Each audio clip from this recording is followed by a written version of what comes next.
د دې آلو قیمت د ټول 15 افغانۍ، اما دا کس چې دا تر 50 افغانۍ پورې رسوي هغه څنګه دې ته وایي تجارت. تاسو ګورئ چې لږ خواري ورسره کوي، مسالې لږ سرکوي را سرکوي او دا بیا 50 افغانۍ باندې خرڅوي. نو هر شي سره چې خواري او زحمت وسي هغه خپل قیمت زیاتوي. نو تاسو وګورئ چې لږ مسالې په ووهلې. یو ساده آلو ده چې د 15 افغانۍ نه ډېر قیمت نشته ده. اوس په غوړی کې وپکوي او ښه لمبوي پکې چې سور سي.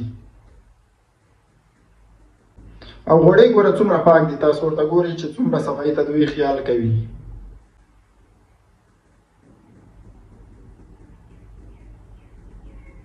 اوس مسالې راواخیستلې او مسالې مې په واچولې، ته وګورئ چې مسالو کې سم وپکو.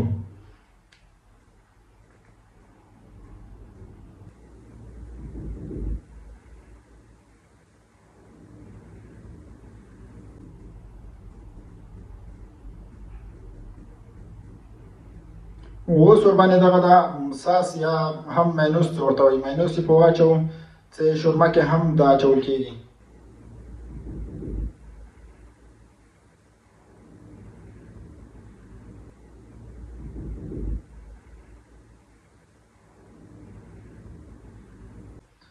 د پاسه بیا پنیر په ور واچوو. تاسو ګورئ د پیتزې لپاره پیتزا پنیر یې په ور واچوو.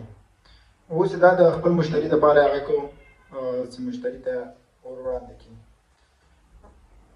ویډیو لایک او شیر کړئ ملګرو.